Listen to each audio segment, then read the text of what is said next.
Hello everyone, welcome back to my channel. So कैसे हो आप सब? होपफुली सभी अच्छे होंगे, सभी मस्त होंगे, सभी खुश होंगे। और पूरे 3 दिन बाद में मैं अगेन आई हूँ नया एक वीडियो लेकर। और 3 दिन तक मैं वीडियो अपलोड नहीं कर पाई थी क्योंकि मेरी तबीयत बिल्कुल भी ठीक नहीं थी। फ़ीवर भी था और उससे भी ज़्यादा मुझे बॉडी पेन इतना ज़्यादा हो रहा था कि मैं रूटीन के जो काम है ना वो भी अच्छे से नहीं कर पा रही थी। और इसीलिए मैंने इस बार कम्युनिटी पर पोस्ट भी डाल दिया था कि मैं वीडियो क्यों नहीं अपलोड कर रही हूँ, ताकि आप बहुत ज़्यादा मेरी चिंता ना करो।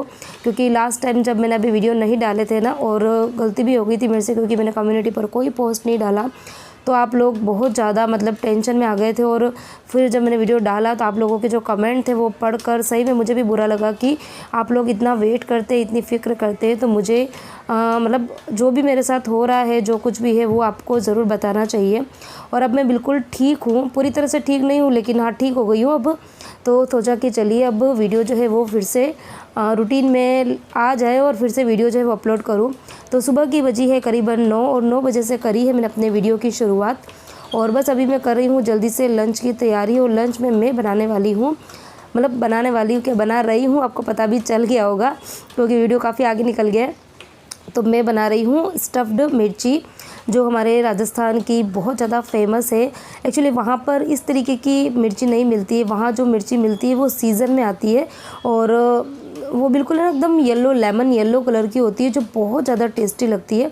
यहाँ पर वो वाली मिर्ची तो नहीं मिलती, लेकिन जेंट्स आपको बहुत पसंद है और ये वाली मिर्ची ना वो ही लेकर आए थे।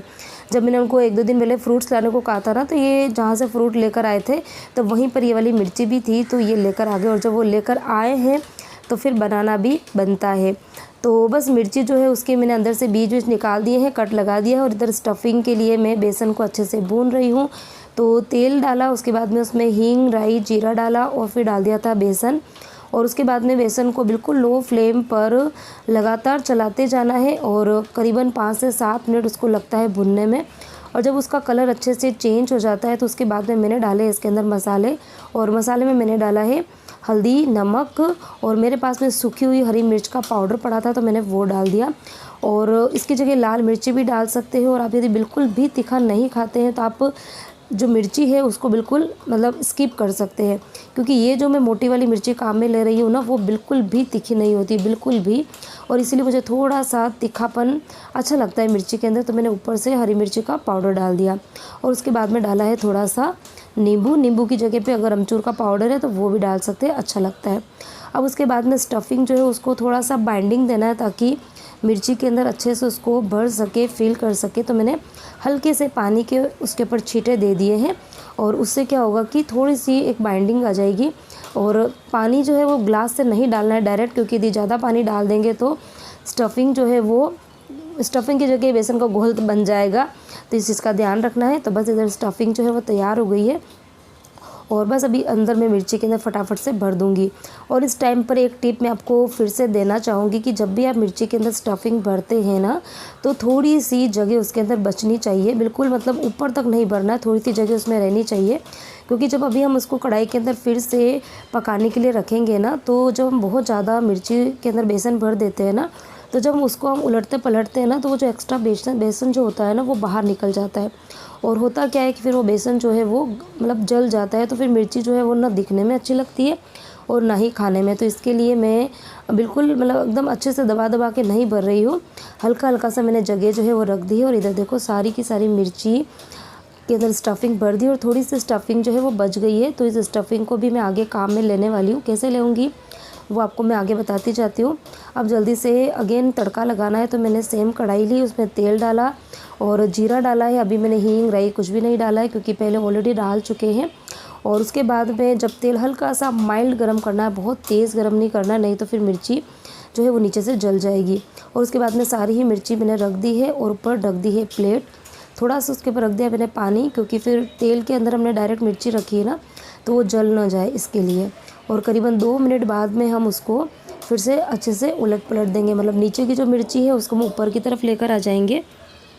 और डंठल मैंने इसीलिए नहीं निकाले थे क्योंकि फिर उसको ना उलटने पलटने में काफ़ी आसानी हो जाती है। अदरवाइज़ चम्मच से करते हैं हो तो जाता है, लेकिन कई बार ऐसा होता है ना कि बेसन बाहर निकल जाता है, तो डंठल रखने से उसको मतलब उलटने पलटने में काफ़ी आसानी रहती है। और उसके बाद में ढक के उसको फिर से 5 से 7 मिनट तक पकने देंगे। और इधर साथ में मैं बना रही हूँ मूंग की दाल, तो बीच में ही मैंने मूंग की दाल जो है वो भिगोने के लिए रख दी थी और अब जल्दी से लगा दूँगी तड़का।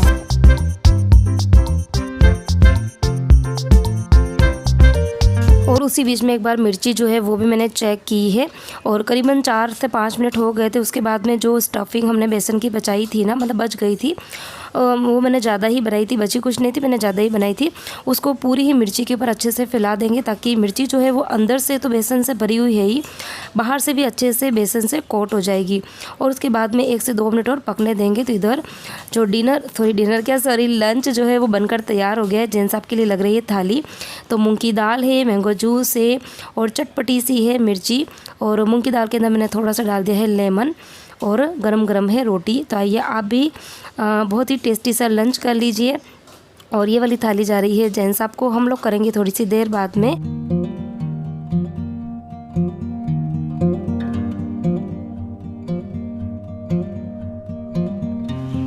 अच्छा, आज मॉर्निंग में क्या हुआ था ना कि जेंट्स साहब वैसे मतलब नहा के खाना वाना खा के और उसके बाद में ही शॉप पे जाते हैं, लेकिन आज उनको शॉप पे थोड़ा काम था तो वो फिर जल्दी ही चले गए थे शॉप पे, और खाना उन्होंने आने के बाद में खाया था।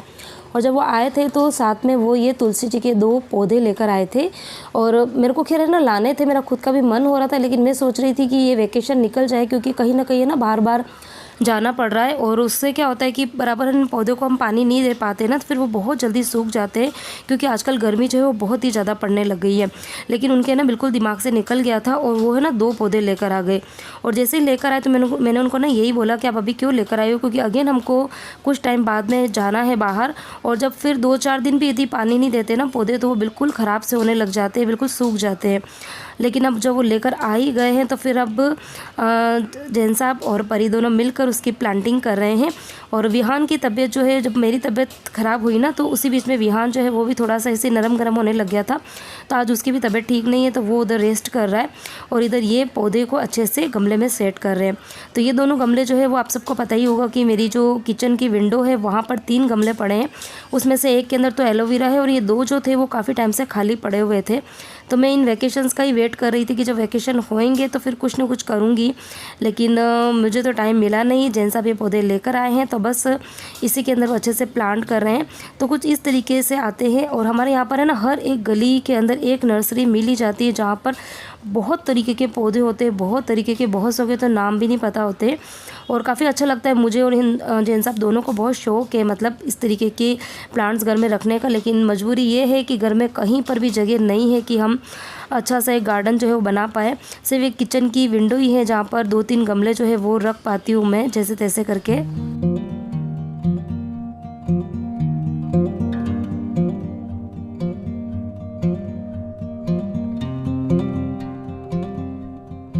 और अभी बज रही है करीबन दिन की 12 या 12:30 बजे का ही टाइम हो रहा है, और जेन साहब चले गए थे शॉप पे। बच्चे जो है वो मतलब नहा धो के वो भी बैठ गए टीवी देखने के लिए, खाना पीना सबका हो गया, मैं भी सारे काम से फ्री हो गई हूँ। और अभी मेरे पास में अच्छा खासा टाइम था तो मैंने सोचा कि ये जो मेरी वार्डरोब है जो को बहुत ही ज़्यादा तहस नहस हो रही है, बहुत बुरी तरीके से मतलब मैस फैला हुआ है अंदर, तो मैं सोच रही हूँ कि एक एक कैबिनेट जो है उसको मैं साफ़ करती रहूँ, क्योंकि तबीयत जो है वो भी मेरी पूरी तरीके से ठीक नहीं है। और मतलब कुछ टाइम अच्छा लगता है, कुछ टाइम फिर से मुझे ऐसा लगता है कि मतलब मैं सो ही रहूँ, मतलब कुछ भी काम करने का मन नहीं होता है। लेकिन अभी जैसा कि मुझे थोड़ा बहुत ठीक लग रहा है तो मैंने सिर्फ एक जो कैबिनेट है जिसके अंदर मैं अपने डेली रूटीन के कपड़े रखती हूँ ना, मैंने सिर्फ वो खाली किया है। तो उसके अंदर मैंने 3 ऑर्गेनाइज़र रखे हुए हैं, और ये ऑर्गेनाइज़र मेरे पास में कमेंट भी आता है कि ये दीदी आप कहाँ से लेकर आए हो, तो ये मैंने कहाँ से मंगाए थे, अमेज़ोन से मंगाए थे, दिवाली के टाइम पर ही मंगाए थे मैंने ये, और शायद 499 रुपीज़ में मुझे ये 3 ऑर्गेनाइज़र मिल गए थे। और उस टाइम पर मैंने अपनी जो वार्डरोब है उसको बहुत ही अच्छे से ऑर्गेनाइज़ किया था, और पूरा डिटेल वीडियो आपके साथ में शेयर भी किया था कि कैसे क्या मैं अपनी चीज़ें जो है वो वार्डरोब में जमाती हूँ। और जब जमाती हूँ तब तक बहुत टाइम तक तो वो ठीक रहती है, लेकिन धीरे धीरे वो बहुत बुरी तरीके से बिखरने लग जाती है। तो मतलब महीने में एक आध बार उसको फिर से जमाना होता है, लेकिन इस बार बहुत टाइम हो गया, मैं नहीं अच्छे से अरेंज कर पाई, तो बहुत बुरी तरीके से कपड़े बिखर गए थे। और हो क्या रहा था कि बहुत सारी कुर्ती जो थी ना वो ऑर्गेनाइज़र में बिल्कुल नीचे की तरफ आ गई थी, तो वो मेरे बिल्कुल पहनने में भी नहीं आ रही थी। जैसे कि अभी आपको मेरे हाथ में जो ये ग्रीन कलर की कुर्ती दिख रही है ना, ये लास्ट मैंने कब पहनी मुझे याद भी नहीं है। और ये जो है ना वो बिल्कुल प्योर कॉटन की कुर्ती है। तो जब लेकर आई थी तब वो मुझे फिट अच्छे से आ रही थी, लेकिन अब तो अलमारी जमाना बहुत ख़तरनाक वाला काम है, बहुत ही। फिर भी कोशिश करिए। ये देखो, ये जितनी भी कुर्तीज़ है ना, ये वाली कुर्ती, ये वो वाली कुर्तियाँ हैं जो काफ़ी टाइम हो गए मुझे लाए हुए और पहनी भी है, ऐसा नहीं कि नहीं पहनी, लेकिन वो इतनी ख़राब नहीं हुई है कि मैं उसको बाहर फेंक दूँ। तो ये करीबन 7 से 8 कुर्तीज़ है, तो इनको मैंने बिल्कुल अलग निकाल के रखी है और कोशिश ये रहेगी कि 2 महीने तक मैं इन्हीं कुर्तियों को पहनूँ और उसके बाद में फिर इसको मैं बाहर मतलब किसको देनी भी, क्योंकि ये ना बिल्कुल ख़राब नहीं हुई है। इसको मुश्किल से मैंने एक कुर्ती को 3 या 4 बार ही पहनी है। और हुआ क्या था कि इतने सारे कपड़े जो है वो अलमीरा में भर गए थे ना, कि ये जो कुर्तियाँ थी ना वो बिल्कुल नीचे आ गई थी और जो नई नई कुर्तियाँ थी वो मैं पहनने लग गई थी। तो इसके लिए सोच रही हूँ कि पहले ये 7 से 8 कुर्तीज़ है, तो अब आने वाले इन 2 महीनों में आप मुझे इन्हीं कुर्तीज़ में देखने वाले हैं।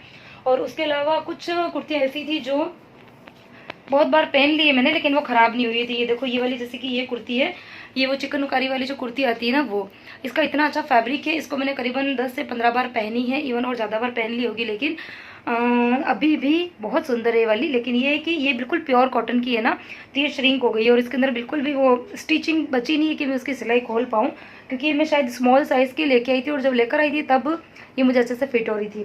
ठीक है, तो इस तरीके से मैंने 6 से 7 कुर्तीज़ और लेगिंग्स वगैरह जो है वो मैंने निकाल दिए हैं। और ये देखो, अब मेरे ये सारे के सारे ये ऑर्गेनाइज़र जो है ना वो खाली हो गए। बेचारी वो जो अलमीरा है ना, उसकी अब मैं आपको हालत बताऊंगी ना पास से, तो इतनी मिट्टी वहाँ पर जम गई है ना, इतनी सारी मिट्टी है। देखो, पूरे आपको ये बॉक्स के ना निशान दिख रहे होंगे। तो ये सारी की सारी चीज़ें अब मैंने सेग्रीगेट कर तो ली है। अब मैं फटाफट से अलमीरा के अंदर जमा दूँगी अच्छे से। तो करीबन 5 से 6 कुर्ती ऐसी थी जो मतलब मैं बिल्कुल पहनती नहीं हूँ, वो ख़राब हो गई, तो वो मैंने अलग निकाल दिए। कुछ प्लाजो और लेगिंग्स थे जिनके इलास्टिक वगैरह ख़राब हो गए, तो वो भी मैंने अलग से निकाल दिए हैं। और ये जो कुर्ती आपको दिख रही है, जितनी भी ये वाली कुर्तियाँ, मतलब इनको हो गया काफ़ी टाइम, लेकिन वो अभी मैं पहन सकती हूँ, बहुत ज़्यादा ख़राब नहीं हुई है। तो इसको मैंने सारे एक ही ऑर्गेनाइज़र के अंदर रख दिए। और अब ये है कि आने वाले 2-3 महीनों तक मुझे इन्हीं कुर्तियों को पहनना है, क्योंकि मतलब ज़्यादा नहीं, मतलब मुश्किल से मैं 5, 6 या 7 बार और पहन लूँगी, इससे ज़्यादा नहीं पहनूँगी। तो ये सारी की सारी कुर्ती मैंने एक ही ऑर्गेनाइज़र के अंदर रख दी है।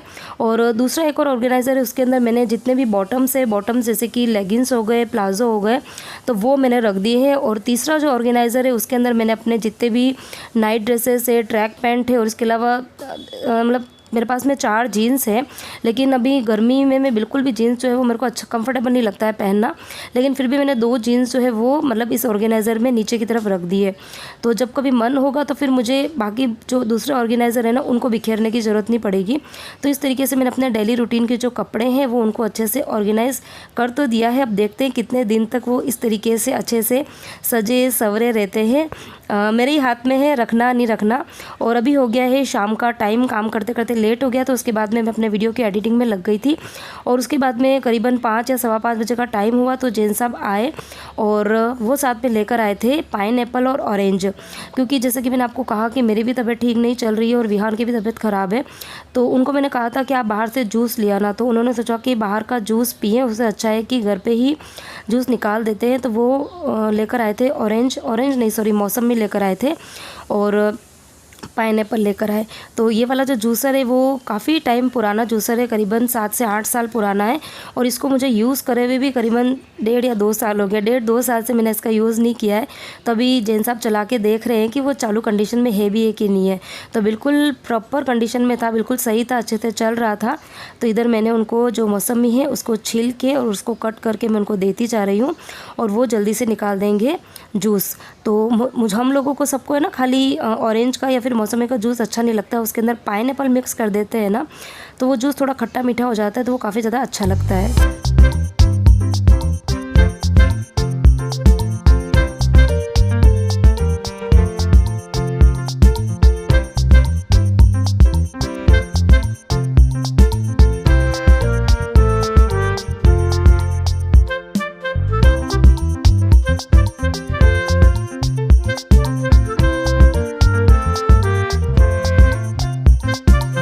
और मुझे पता है कि इसके बाद में आप लोग कमेंट करेंगे कि ये जूसर जो है वो कौन सा है, कहाँ से आपने लिया है, लिंक दीजिए। तो मैं ना मोस्ट ऑफ़ चीज़ों के लिंक जो है वो नहीं दे पाती हूँ, क्योंकि मैं इस तरह की चीज़ें ना ऑनलाइन कम लेती हूँ। हो सकता है अच्छी मिल जाती होगी, लेकिन लोकल मार्केट में मतलब शॉप्स पे मिल जाती है तो हम लोग वहीं से ले लेते हैं। तो ये वाला जूसर जो है वो भी जिन साहब की शॉप के पास में ही पहले एक बर्तन की शॉप थी जो उनके फ्रेंड की ही थी, तो वहीं से हमने लिया था। तो इसका लिंक जो है वो मैं नहीं दे पाऊँगी, और लेकिन हाँ, इस तरीके का यदि अमेज़न या कहीं पर मिलता होगा ना तो मैं फिर उसका लिंक आपको ज़रूर प्रोवाइड करा दूँगी। और इधर ये देखिए बिल्कुल ताज़ा ताज़ा होममेड जूस जो है वो बनकर तैयार हो गया है। और जूस पीने के बाद में मतलब पेट जो है वो अच्छा खासा भर गया था, तो उसके बाद में मतलब बहुत ज़्यादा कुछ खाने का मन नहीं हो रहा था। तो फ्रीज़ खोला तो उसमें देखा मैंने एकदम ताज़ा ताज़ा कद्दू पड़ा हुआ था, तो फिर मन हुआ कि चलो आज कद्दू के पकौड़े ही बना देते हैं, क्योंकि तबीयत भी ठीक नहीं हो, जब तबीयत ठीक नहीं होती ना तो फिर कुछ ना कुछ चटपटा खाने का ही मन होता है। ना रोटी सब्जी खाने का मन हो रहा था, ना कुछ कड़ी या खिचड़ी ऐसा कुछ, तो फिर हमने सोचा कि चलो आज पकौड़े ही बना देते हैं। तो इधर बस गर्मा गर्म कद्दू के जो पकौड़े हैं वो बना रही हूँ। हम सब पहले पकौड़े जो है वो खाएंगे।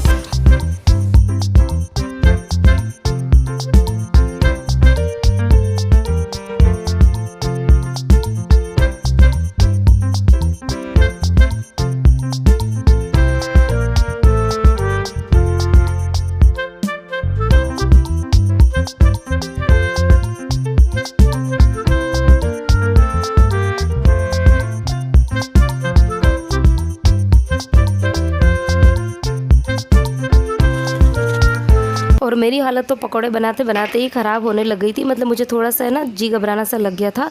और जबकि पकोड़े आज इतने अच्छे बने थे, इतने फूले फूले से पकोड़े बने थे, इतने मस्त, और कद्दू भी बहुत मीठा था ना, तो खाने में काफ़ी अच्छे लग रहे थे। लेकिन मैं ना ज़्यादा नहीं खा पाई थी, क्योंकि बनाते बनाते जी भी घबराने लग गया था। और फिर बस उसके बाद में यूँ था कि अब जल्दी से जाके मैं थोड़ी देर रेस्ट कर लूँ।